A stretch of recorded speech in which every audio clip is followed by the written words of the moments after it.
Hello, I'm Linda Stouffer. Family members of a murdered teen are outraged after his alleged killers used a court appearance to boost their social media. 4 teens were arrested in the murder of a 17-year-old at a bowling alley in South Carolina.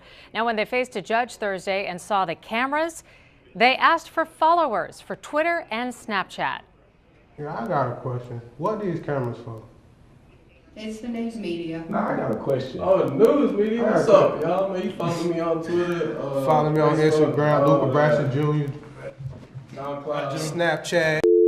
A New Jersey mother is facing criminal charges tonight, accused of child endangerment. Police say she put her young daughter in a tanning bed, but as CBS 2's Derek Dennis reports, this mom says it's all a big misunderstanding. I've been tanning my whole life, going to the beach, tanning salons, so forth. 44-year-old Patricia Crenshaw loves to tan. She may even be addicted to it. It is obvious you tan a lot. Yeah, I do. My whole life, though.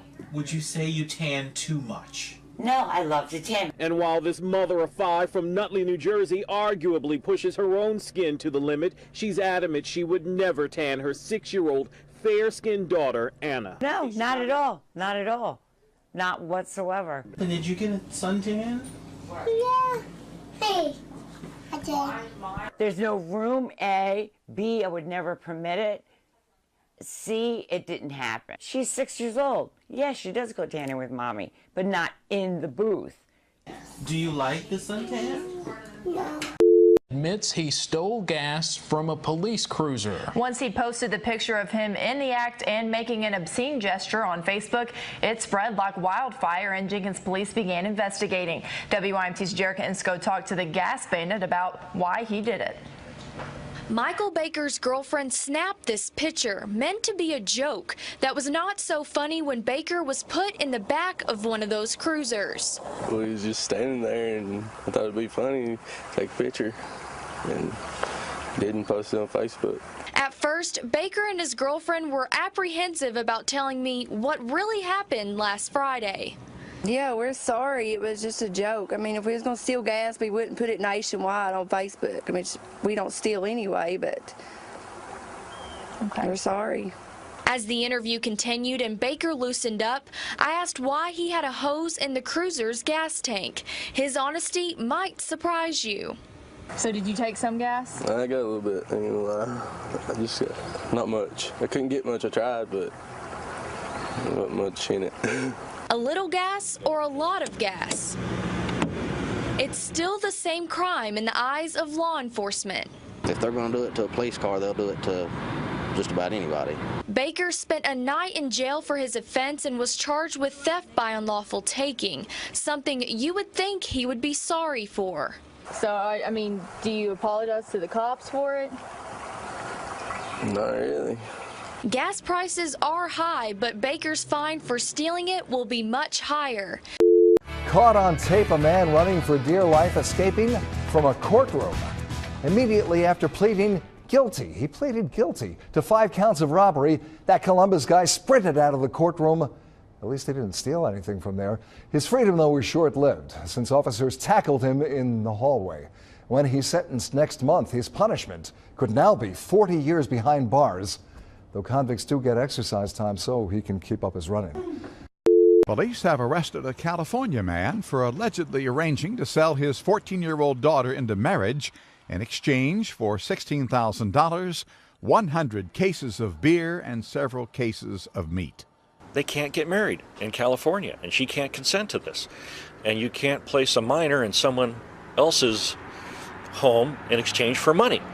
Police say they only learned of the deal after 36-year-old Marcelino de Jesus Martinez went to them to get his daughter back because payment wasn't made as promised. Dwight Bettner of Fort McCoy was on the phone yesterday afternoon when one bullet came through the window in his study, narrowly missing him. It's what preceded the gunshots that has Bettner concerned and what landed 92-year-old Helen Stoudinger in jail, charged with aggravated assault and shooting into a dwelling. And she said, well, I'm going to leave you alone. And then she wanted a kiss. And I said, no. I said, you just need to go back on your own property and leave me alone. She went home, got her gun, and shot at his car in the carport. Dwight Bettner says this isn't the first incident, though it is the worst. He claims she beat up the neighbor because he took out her trash. Was she just infatuated with you? Yes. That's why she tried to beat up the neighbor, because she thought I was having an affair with the neighbor. A Salt Lake County woman is behind bars accused of offering a man her 13-year-old relative's virginity for $10,000. She, again, was offering sex with a family member of hers, an underage family member, to a gentleman for upwards of about $10,000. And at this point, she is facing 2 counts of aggravated sex abuse of a child. Those are first-degree felonies. Also, 2 counts of exploitation of a minor. Those are second-degree felonies. And those second-degree felonies come from apparently the minor had her picture taken by this gentleman, and those photos were also subsequently sent to some other adult. And we also have a shocking story to start with tonight out of Maricopa County, where sheriff's deputies arrest a man who they say planned to have sex with a horse. It's an inside look at the disturbing undercover operation. The undercover Maricopa County Sheriff deputy shows 68-year-old Michael Crawford stable animals inside a trailer. Eric's on the left. He's the one that I was telling you about that's got the big... Crawford's goal, allegedly, to have sex with the animals. So what do you think? Yeah. Investigators say Crawford flew into Phoenix from Pennsylvania, thinking he was meeting with the owner of small horses. But shortly after this recording, deputies arrested Crawford. He allegedly told deputies he would bring shirts in his suitcase and wanted the horses to urinate on the clothes. Deputies also say the suspect told them he's been performing sex acts on animals since the 1970s. I'm not gay no more. I am delivered. This man claims he was converted during the annual Kojic convocation, but tonight some wonder if it was all for show. Kojic says 21-year-old Andrew Caldwell's supposed gay conversion I'm not gay no more. during the Memphis-based denomination's annual convocation in St. Louis does not represent the entire event. I don't like men no more. I said I like women. I said women. But it is definitely getting the most attention. Will Batts runs the Memphis Gay and Lesbian Community Center. Every reputable scientific study on this experience says you cannot change someone's orientation. Aside from obvious doubts, others question Caldwell's motivation. Well, my conclusion is that he's a con artist, he's a scam artist. Internet talk show host Thaddeus Matthews interviewed Caldwell Tuesday. He says that he's going to medical school online. Where do you go to medical school at online? I also found this mugshot from May following Caldwell's arrest for fraudulent insurance.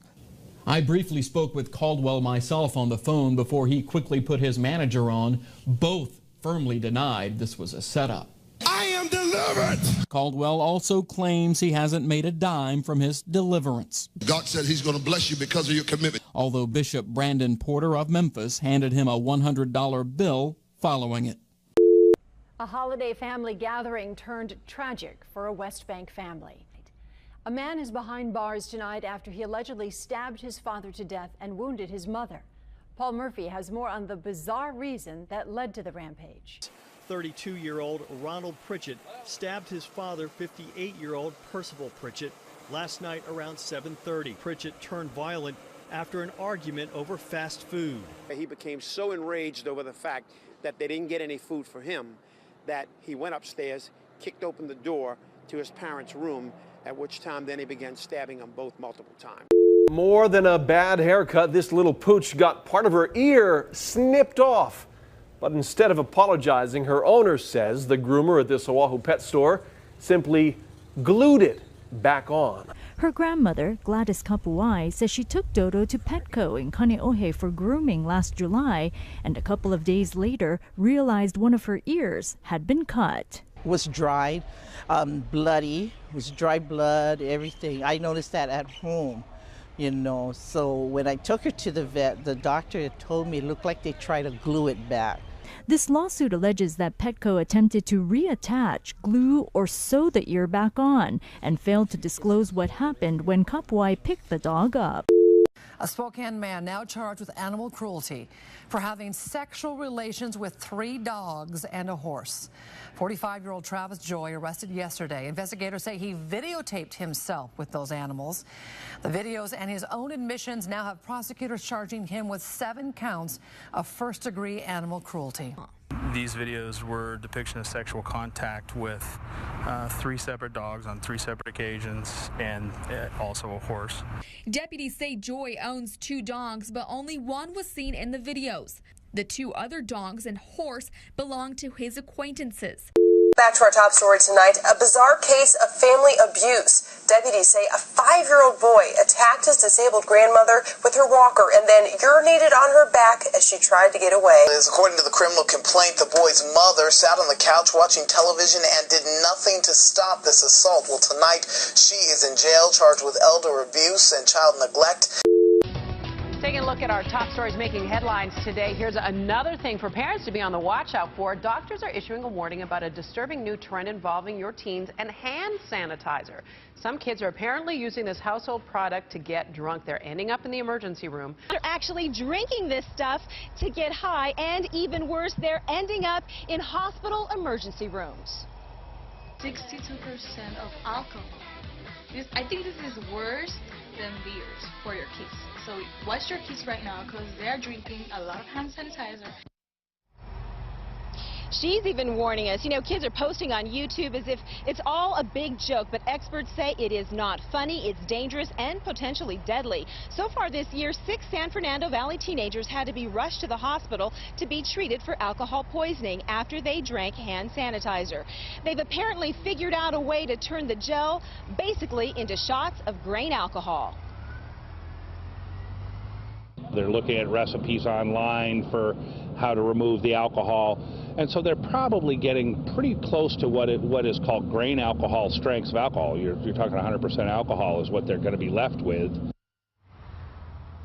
Now, some of the first signs of trouble that might lead to a trip to the ER, obvious signs of intoxication, slurred speech, also an intense burning sensation in the stomach. It is such a big concern that, in fact, in the next hour, there will be a news conference at Children's Hospital. They're going to talk about this, and they really want to warn parents to be careful when you have this in your house. If you're a teacher, you have it in the classroom, you want to watch it just like it as if it were a dangerous substance to make sure it's not falling into the wrong hands. Another tip, Michaela, that they're talking about is that instead of using the gel, use the foam because that's harder to extract the alcohol out of that.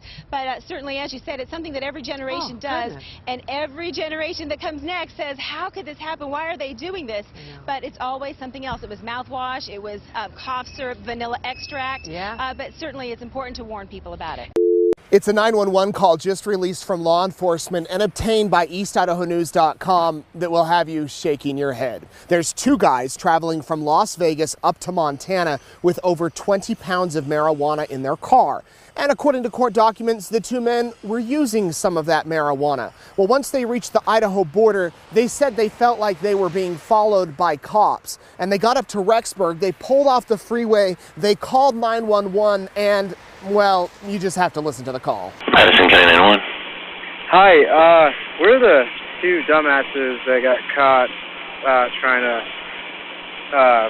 bring some stuff through your border, and all your cops are just driving around us like a bunch of jack wagons. I just really would like you guys to end it. If you could help me out with that, we just like to get on with it. You got caught doing what? God. Okay. We kind of got pooched here, trying to bring some stuff across your Idaho border. Okay. And yeah, a bunch of your cops driving around a bunch of civilian cars, just not wanting to pick us up. I don't know what's the deal. I was just wondering if you could help us out and just end it. Okay. Yeah. I mean, maybe call one of them. I don't know. It's getting cold out here, man. I just want to get warm and just get on with this whole thing. So. Okay. Where are you at right now? University Boulevard, right next to the gas station and Applebee's. All your buddies are around us, so if you can help us out, it'd be great. Okay. All right. And is it just you, or is there anybody else with you? It's me and my buddy that I brought with me, and then we have a dog that we're gonna bring back to its owner. But Oh, okay. yeah, she's a really nice dog. She's not mean. She's a pit bull, so. Oh, okay, cool. Okay. She's really cold in the car. She can use some food too. So. Okay. Yeah. And what was your name, man? It's Leland. Leland. Okay. All right. Hold on, just 1 second. Okay, stay on the phone with me. All right. Thank you. Hey, nice guy. You want me to jump in the air and click my heels twice, or what? Do you guys have any like guns or weapons or anything on you at all? We don't have any of that sort with us. Just a bunch Okay, cool. of snacks and stuff. So. All right. No, I just want to make sure that they're just curious. So. Yeah. We tried walking away from the car a couple of times, and that didn't work. We tried waving them down, it didn't work. So I don't know what's going on here. Okay. Yeah. All right. Okay, I do have one of my marked units. He's on his way over there, so he said he's on his way to meet you. So. All right. Thank you. Now to our top story, Tiana McLeese was talking to that guy who ended up in that storm drain. It looked like a joke, but really there's a lot more to this story. Yeah, Tiana, we know that you were able to talk to this guy. What did he have to tell you about how he ended up there? Well, he says, yes, he did go into the manhole looking for his cell phone, but he says he didn't drop it. He says gang members attacked him as he was walking home on this street, and they threw his cell phone into the manhole. Even police had to snap this picture before pulling the 21-year-old man out of this gutter on Holly Aloha Way. I just heard like this faint screaming. Brianna Mooney found the man about 2 a.m. Thursday morning. He apparently had been stuck in the manhole in front of her house for 40 minutes. She could see him from her bedroom window. Now, just about everybody is wondering, how did this guy get into this storm drain? You can see that it's very heavy, just trying to pull it off. And then look at the diameter. It's not that big. I can get my hands down in there, but I don't know. Oh, my head and my shoulders. Yeah, that's how he got in. Were you laughing? I was laughing. It was so funny. His feet were just going back and forth, and it was weird to see because you don't see that like ever. Joyce Evans for the Channel 6 10 o'clock news. Fuck it, we're getting out of this joint.